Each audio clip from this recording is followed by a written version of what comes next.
So এই ভিডিওটা 8 month আগের একটা ভিডিও অ্যান্ড এটা ছিল 2025-এর ভ্যালেন্টাইনের একটা ভিডিও।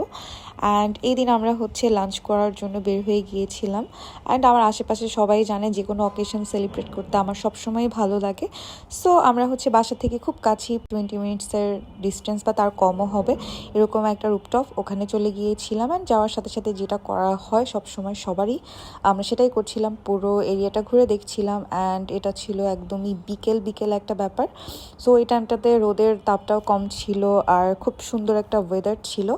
অ্যান্ড আমরা পুরো রুপটপটা ঘুরে দেখছিলাম। ওদের রেস্টুরেন্টটা বেশ সুন্দর, এর আগেও এখানে যাওয়া হয়েছে। সন্ধ্যার পরের এনভায়রনমেন্টটা আরও বেশি সুন্দর।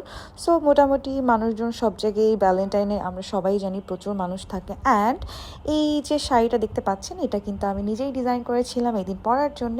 অ্যান্ড শাড়িটা আমার কাছে বেশ ভালো লেগেছে। অ্যান্ড আমার আশেপাশে সবাই আমাকে অনেক সুন্দরও বলেছে। যাই হোক, তারপরে যেহেতু দুপুর গড়িয়ে বিকেল হয়ে যাবে, তো আমাদের অলরেডি সবারই ক্ষুধা লেগে গিয়েছে। অ্যান্ড আমরা লাঞ্চ শেষ করে ফেললাম। অ্যান্ড খাবারটা সো ছিল, আমার কাছে অতটা বেশি ভালো লাগেনি, বাট জায়গাটা বেশ সুন্দর। অ্যান্ড এখানে আমরা লাঞ্চ করে তারপরে কিছুক্ষণ বসলাম। যদিও আমরা যদি কোথাও কোনো রেস্টুরেন্টে যাই, খাওয়া দাওয়া শেষ করার পরে আমরা আর ওখানে বসতে পারি না। মানুষ কীভাবে যেন একটা কফি নিয়ে অনেক সময় বসে থাকতে পারে, বাট আমরা পারি না। যাই হোক, তারপরে এখন আমরা কি করব, বিকেল হয়ে গিয়েছে, ভাবলাম যে আশেপাশে কোথাও একটা ঘুরে আসি রিক্সা নিয়ে। অ্যান্ড ভ্যালেন্টাইন ডেতে আমি নর্মালি সন্ধ্যার পরেই বের হই।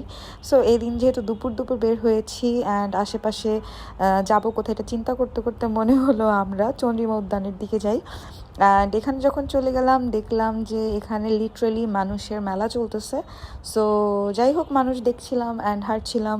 সো যেই সব জায়গাতে এখানে এর আগে আমার যাওয়া হয়েছে কিনা আমার মনে নেই। এই জায়গাটা যেহেতু ওপেন করা হয়েছে, আমি বেসিক্যালি রোডটা হাঁটতে গিয়েছিলাম, তো পরে দেখলাম যে ওপেন যেহেতু ঘুরে আসি। অ্যান্ড এত মানুষ ছিল। যাই হোক, এই যে শাড়ি পরার পরে আমার যে অবস্থা হয় সব সময়, একটু পরেই আমার অবস্থা খারাপ হয়ে যায় শাড়ি ম্যানেজ করতে। এটা মোটামুটি আমাদের সবারই হয়, যেহেতু আমরা কোনো একটা অকেশনে একদিনের বেশি শাড়ি পরি না। আমার কাছে এরকম বিকেলবেলা ঘুরতে বেশ ভালোই লাগে, বাট যদিও আমি একদমই মর্নিং অর ডে পারসন না, আমার সন্ধ্যার পরে ঘুরতে বেশি ভালো লাগে। তো আমি যেদিন লাকিলি দুপুর বা বিকেল বের হয়ে যাই, ওই দিনকার আমার মনে হয় আমার এরকম আরও বের হওয়া উচিত। সো এখানে অনেক ধরনের অনেক মানুষজন দেখছিলাম। অ্যান্ড আমি মানুষজন দেখতে দেখতে লিটারেলি টায়ার্ড হয়ে গিয়েছি। পরে আমার মনে হচ্ছিল আমি বাসায় যেতে চাই। বেসিক্যালি আমার অনেক বেশি লোকজনের মধ্যে হাঁটতে কেমন যেন একটা লাগে। আমার অবস্থা দেখে আমার ভাই আর আমার জামাই তারা হাসতে হাসতে লিটারেলি শেষ। সো এরকম মানুষজন দেখতে দেখতে অ্যান্ড তাদের কার্যকলাপ দেখতে দেখতে আমাদের পুরা সন্ধ্যাই হয়ে যাচ্ছিল। দেন আমরা খুঁজে পাই একটা চায়ের দোকান, অ্যান্ড ওখানে আমরা কিছুক্ষণ দাঁড়াই। এই সাইডটা বেশ নিরিবিলি ছিল।